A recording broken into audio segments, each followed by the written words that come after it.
இப்போ கமலஹாசன், சூர்யா, சித்தார்த்து, ரஜினி உட்பட முதுகெலும்பே இல்லாத மனிதர்கள். இந்த கட்ஸு, இந்த தெம்பு திராணி, இந்த கமலஹாசன், ரஜினிகாந்த், சித்தார்த்து, சூர்யா, சிவகுமார், தனுஷ், இந்த மாதிரி முதுகெலும்பு இல்லாத நடிகர்கள் அனைவருமே, விஜய் உட்பட ஒரு நடிகை வீட்டில் இன்கம் டேக்ஸ் ரேடு போகுது. 1 கோடி ரூபாய்க்கு ஒரு வைர நெக்லஸ் இருந்திருக்கு. இதை பில் அங்கேன்னு கேட்டிருக்காங்க. இல்லைங்க, எனக்கு விஜய் வாங்கி கொடுத்தாரு. விஜய் எத்தனை பேருக்கு தத்தெடுத்தாருன்னா, சினிமா ஷூட்டிங் மாதிரி போயிட்டு பார்த்துட்டு திரும்பி வந்துட்டார். சிம்ரன் பணம் கொடுக்காம கனடாவில் ஒரே ரூம்ல தங்கி இருந்து கனடாவில் வெளியே தள்ளி விட்டு வெளியே தங்கி ரூம்ல படுத்துட்டு இருந்திருக்காரு.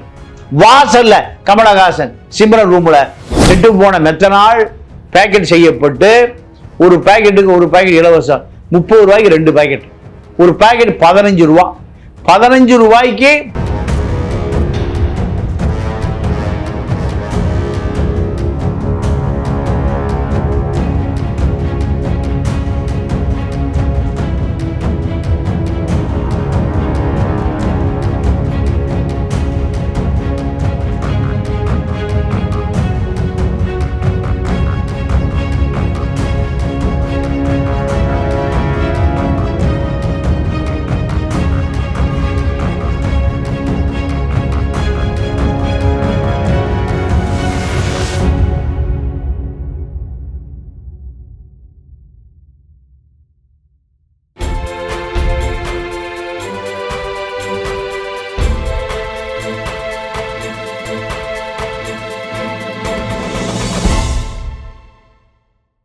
இப்போ கள்ளக்குறிச்சி ஒரு 53 பேர் மேலே இறந்துட்டுன்னு சொல்றாங்க. ஆனா இந்த தைரியமா சில நடிகர்கள் வந்து இப்ப ஜிவி பிரகாஷ் மாதிரிலாம் தைரியமா இந்த மாதிரி தமிழக அரசு தலையிட்டு தமிழக அரசுடைய ஈழாமை தான் இதுக்கு முக்கியமான காரணம் அப்படின்னு சொல்றாங்க.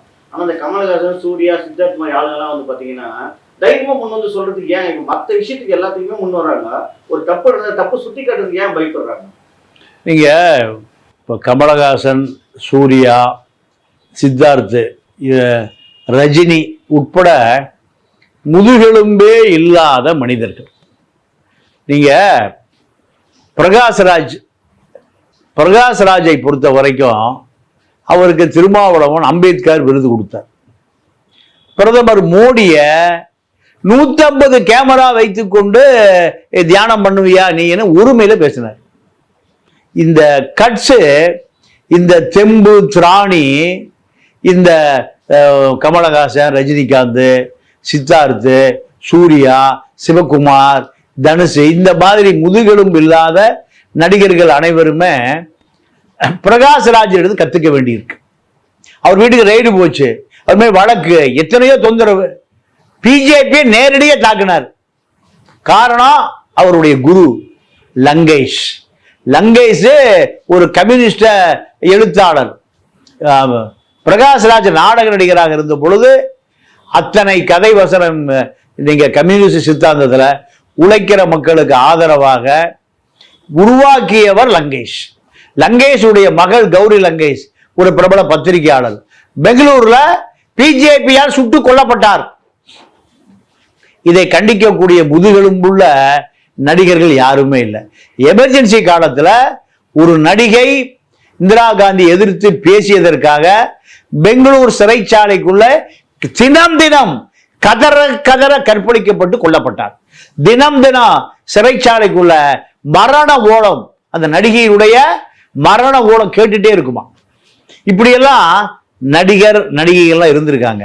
ஆனா இவர்களை போல ரஜினி, கமலஹாசன், தனுஷ், சித்தார்த்து, கார்த்தி, சிவகுமார், சூர்யா, இவர்கள் எல்லாம் ஆளுங்கட்சிக்கு ஆதரவு, ஆளுங்கட்சியை எதிர்ப்பதில்லை.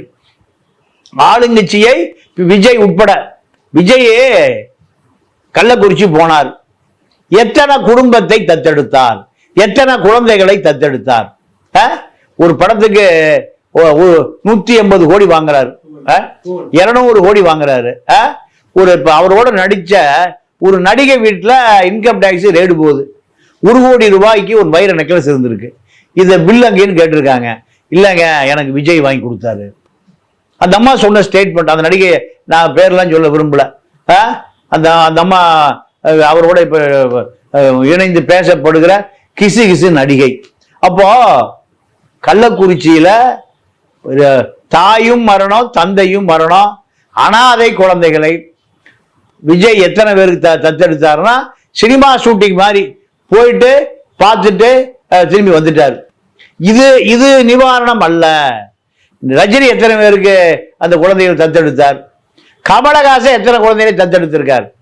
தலித்து குடும்பம் 1000 ஆண்டு காலமா அவங்க அப்பா விவசாயி கூலி, அவங்க அப்பா மூட்டை தூக்குறவன், அவங்க அப்பா வண்டி இழுக்கிறவன், அவங்க அப்பா மூட்டை தூக்குறவன், அவங்க பாட்டை மூட்டை தூக்குறவன், பூட்டை மூட்டை தூக்குறவன், இப்படி இந்த சந்ததிகளை 1000 வருஷம் கருணாபுரம் சேரியிலிருந்து வெளியேறவே இல்லை. 30 ரூபா பாக்கெட் சாராயம் குடிப்பதற்கு கூட அவனுக்கு வழி இல்லாம தான் நீங்க பெத்தனால் சாராயத்தை குடி செத்து போறான். 50 ரூபா ஒரு பாக்கெட்டு, இந்த 30 ரூபா டு 50 ரூபா ஒரு பாக்கெட்டு. இதை தாண்டி அவனுடைய வாழ்க்கை நிலை உயரவே இல்லை. கமலஹாசன் சொல்றாரு டாஸ்மார்க்ல போய் குடிங்க, 150 ரூபா கொடுத்து குடிங்கிறாரு. அப்போ கமலஹாசன் என்ன எல்லாத்தையும் ஜிபே பண்ணுவாரா? அவருடைய வாழ்க்கை நிலை அப்படித்தான் இருக்கு. ஒரு இறந்து போன ஒருனுடைய குழந்தை சொல்லுது, அந்த பையன் பள்ளிக்கூடம் போற, எங்க அப்பாட்ட 1 மாசமா போராடி ஒரு சட்டை எடுத்து கேட்டேன், சட்டை துணி எடுத்து கொடுத்துட்டாரு, இப்ப தைக்கிறக்குள்ள செத்து போயிட்டாரு. இதை நான் எங்க போய் யார்கிட்ட போய் தைப்பேன்? இந்த சட்டை வாங்குவதற்கே எவ்வளவு நாள் ஆயிருக்கு? 1 மாசம் ஆயிருக்கு. கமலஹாசன் இதை கேட்டிருக்காரா? கமலஹாசன் 500 கோடி ரூபாய்க்கு மருதநாயக படம் எடுக்கணும்னு சிம்ரன் கிட்ட கேட்டு சிம்ரன் பணம் கொடுக்காம கனடாவில் ஒரே ரூம்ல தங்கி இருந்து கனடாவில் வெளியே தள்ளி விட்டு வெளியே தங்கி ரூம்ல படுத்துட்டு இருந்திருக்காரு. வாசல்ல கமலஹாசன் சிம்ரன் ரூம்ல. சிம்ரனுக்கு ஒரு ஆங்கில இளைஞன் பழக்கம், அவன் சிம்ரனை கார்ல கூட்டிட்டு போயிட்டானான். இப்படி அவன் பேரு, அந்த பையன் பேரு மிக்கேல், கனடாவில். இப்படி எல்லாம் எனக்கு கனடாவில இருந்து சொன்னாங்க.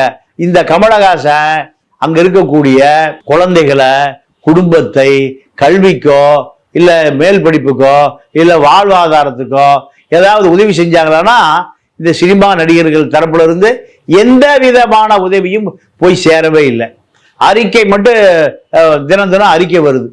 ஆக அறிக்கை சோறு போடாது, அறிக்கை பள்ளிக்கூட கல்வி கட்டணம் கட்டாது, அறிக்கை அவர்களுக்கு உடையை எடுத்து கொடுக்காது, அறிக்கை அவருடைய வாழ்க்கைக்கு எந்த ஆதாரத்தையும் கொடுக்காது. இது தேவையே இல்லை.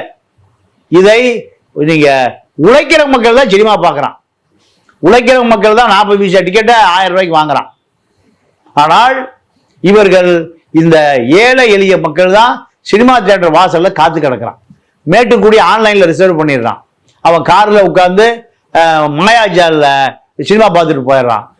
சாதாரண தலித் மக்கள், அடிப்பட்டு கூலி வேலை விவசாயிகள் தன்னுடைய களைப்பை மறப்பதற்காகத்தான் சினிமாவை தேர்ந்தெடுக்கிறான். அப்போ இந்த சினிமா இதே எம்ஜிஆராக இருந்திருந்தால் நிலைமையே வேறு. அத்தனை குடும்பத்தையும் அதிமுக தத்தெடுக்குன்னு இருப்பார். நேர களத்துக்கு போய் அத்தனை பேருக்கும் எனக்கு தெரிஞ்சு 25 லட்சம் ரூபாய் நிதி கொடுத்திருப்பார். 25 லட்சம் ரூபாய் வட்டிக்கு போட்டா நீங்க 15,000 ரூபாய் மாசம் வட்டி வரும். இப்ப 10 லட்சம் ரூபாய் கொடுக்குறாங்க அரசாங்கம். 10 லட்சம் ரூபாய் பிக்சட் டெபாசிட்ல போட்டா மாதத்துக்கு 7,000 ரூபாய் வட்டி வரும். 3 குழந்தைக்கு எவ்வளவு வரும்? 2,300 ரூபாய் வரும். இதுதான் 10 லட்சம் பிக்சட் டெபாசிட்ல போட்டா ஒரு குழந்தைக்கு 2,300 ரூபாய் வரும். இதெல்லாம் நடிகர்களுக்கு கண்டிப்பாக தெரியும், நடிகைகளுக்கு தெரியும், திரைப்பட ஜாம்பவான்களுக்கு தெரியும். ஆனால் இத அவர்கள் கண்டுகொள்வதே இல்லை. காரணம் என்னன்னா இவர்களுக்கு இதயமும் இல்லை, முதுகெலும்பும் இல்லை. திமுகவை எதிர்த்து பேசக்கூடிய அளவுக்கு இவர்களுக்கு திமுக அரசினுடைய மெத்தன போக்கால் மதுவிலக்கு பிரிவு செயல்படாத முடிவில் காவல்துறை அலுவலகத்திலிருந்து, காவல்துறை கட்டணத்திலிருந்து 300 அடியில தான் இந்த கண்ணுக்குட்டிங்கிற கோயிலை சாராயம் வைத்திருக்கார். இதை கண்டிக்க திராணி இல்லாத நடிகர்கள் நடிகைகள் தான் நீங்க பொதுமக்களுக்காக அச்சப்படுகிற, பொதுமக்களுக்காக கவலைப்படுகிறவர்களாக தங்களை காட்டிக் கொள்கிறார்கள். இது முழுக்க முழுக்க நீலி கண்ணீர் வடிப்பதை விட மிக மிக மோசமான நிகழ்ச்சி. கண்டிப்பாக திரைப்பட நடிகர்கள் பாதிக்கப்பட்ட மக்களுக்கு ஓடோடி சென்று குரல் கொடுக்கக்கூடிய எம்ஜிஆரை பின்தொடர்ந்து திரைப்பட உலகத்தை வாழ வைத்த பல ஜாம்பவான்கள், உண்மையாகவே பட்டுக்கோட்டை கல்யாண சுந்தரம், இப்படி பல பேர் இந்த உழைக்கிற மக்களுக்காக பல பாடல்களை எழுதியிருக்காங்க. இந்த பல பாடல்களை இயற்கையாகவே கிராம விவசாயிகளோ, மூட்டை தூக்குகிறவர்களோ, அடிப்படை கூலி தொழிலாளர்களோ, மீனவர்களும் தான் இவர்களுக்கான இன்ஸ்பிரேஷன். மரக்காணத்துல 18 பேர் இறந்துட்டான். 18 பேரும் அதாவது கூலி மீன்பிடி மீனவர்கள், மீன்பிடி படகுக்கு சொந்தக்காரன் அல்ல, கூலிக்கு போகிற மீனவர்கள். ஒரு பாக்கெட்டுக்கு ஒரு பாக்கெட் இலவசம். கெட்டு போன மெத்தனால் பேக்கெட் செய்யப்பட்டு ஒரு பாக்கெட்டுக்கு ஒரு பாக்கெட் இலவசம். 30 ரூபாய்க்கு 2 பாக்கெட், ஒரு பாக்கெட் 15 ரூபா. 15 ரூபாய்க்கு இந்த மெத்தனால் போதைப் பொருளை, எரிசாராயத்தை குடித்ததனால் மரணம் நிகழ்ந்திருக்கு. இப்போ இவர்களுடைய வாழ்நிலை 15 ரூபாய்க்கு மேல 30 ரூபா, 30 ரூபாய்க்கு மேல 50 ரூபாய்க்கு மேல அவருடைய வாழ்நிலை தாண்டல. காரணம் 200-300 ரூபா கூலி, குடும்பம் நடத்தணும். இதுதான் இவர்களுக்கான அடிப்படை தேவை. இத சினிமா திரையுலகத்தை சார்ந்தவர்கள் அந்த குடும்பங்களை தத்தெடுத்திருந்தால் இவர்களை அனைவருமே தலையில் வைத்து கொண்டாடி இருப்பார்கள். ஆனா யாருமே அந்த பக்கம் போகவே இல்லை. ஒண்ணு. ரெண்டாவது, திமுக அரசை கண்டிச்சு அறிக்கையும் கொடுக்கல. கமலஹாசனை, ரஜினிகாந்தை போல பெரிய பெரிய ஜாம்பவான்கள் போல இதுல ஜகா வாங்கிட்டு திமுகவை குறை சொல்லுவதற்கோ, திமுக ஸ்டாலின் வருத்தப்படுவார், உதயநிதி வருத்தப்படுவார், ரெட் ஜெயிண்ட் நாளைக்கு வாய்ப்பு எல்லாம் போயிடும், இதை தாண்டி ரஜினிக்கு எந்த விதமான கவலையும் இல்லை. கமலஹாசன் தான் கடைசி காலத்திலேயாவது எப்படியாவது ஒரு நாடாளுமன்ற உறுப்பினர் ஆயிரணும். இது காங்கிரஸுக்கு வால் பிடிச்சி ராகுல் காந்தியுடைய பாரத் ஜோடோல போய் நடந்து போனாரு. ஒரு எப்படியாவது ஒரு நாடாளுமன்ற ஷோவை போல, அமிதாப் பச்சனை போல, ஹேமா மாலினியை போல, கஜோல் அகர்வாலை போல எப்படியாவது நாடாளுமன்றத்தில் உட்கார்ந்தோம்னு பார்த்தாரு. ஆனா கர்நாடகா சட்டமன்றம் வருகிற பொழுது காங்கிரஸ் தரப்பிலிருந்து கூப்பிட்டு பிஜேபிக்கு எதிராக பிரச்சாரம் செய்யினாங்க. பிஜேபிக்கு பயந்துட்டு பெங்களூர் பக்கமே போல. காங்கிரஸ் வெற்றி அடைந்த பிறகு மாநாட்டு அந்த மேடையில ஏறினார், வெற்றி விழா மேடையில. இவரை யாருமே திரும்பி பார்க்கல. இனிமேல் நமக்கு காங்கிரஸ் கதவு அடைக்கப்பட்டதுன்னு கடைசி திமுக சேர்த்தார். இப்போ திமுக ஆதரவு கேட்காமலே வழியேக்கர் அட்ரப்பல் எழுதி கொண்டு போய் உங்களுக்கு ஆதரவு, எப்படியாவது எனக்கு ஒரு எம்பி சீட் கொடுங்கன்னாரு. பொறுத்திருந்து பார்ப்போம்.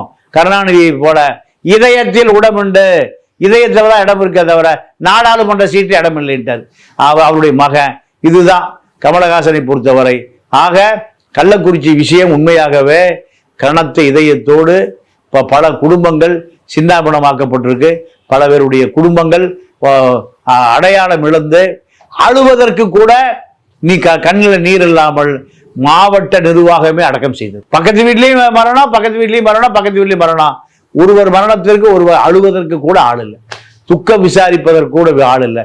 இப்படி 50 அரசு அறிவிக்கப்பட்ட புள்ளி விவரம் 50, அரசே அறிவிக்கப்படாத புள்ளி விவரங்கள் பல மடங்கு இருப்பதாக பேசப்படுகிறது. ஆக இந்த மரணங்கள் தவிர்க்கப்பட வேண்டும். திரைப்பட உலகம் மட்டுமல்ல, பொதுநல சேவை செய்கிற அத்தனை பேருமே கனத்த இதயத்தோடு திமுக அரசுக்கு ஒரு மிகப்பெரிய கண்டனத்தை பதிவு செய்திருக்கிறார்கள். திரைப்பட உலகம் அந்த கண்டனத்திலிருந்து தவறி விட்டது, வழுக்கி விட்டது, பயந்து விட்டது, முதுகெலும்பு அற்றவர்களாக மாறிவிட்டார்கள் என்கின்ற விமர்சனத்தை எதிர்காலத்திலே தவிர்க்கப்பட வேண்டும் என்பதுதான் திரையுலக ரசிகர்கள் சார்பாக வைக்கப்பட்ட வேண்டுகோள். இந்த வீடியோ உங்களுக்கு பிடிச்சிருந்தா லைக் பண்ணுங்க, கமெண்ட் பண்ணுங்க, ஷேர் பண்ணுங்க, சப்ஸ்கிரைப் பண்ணுங்க.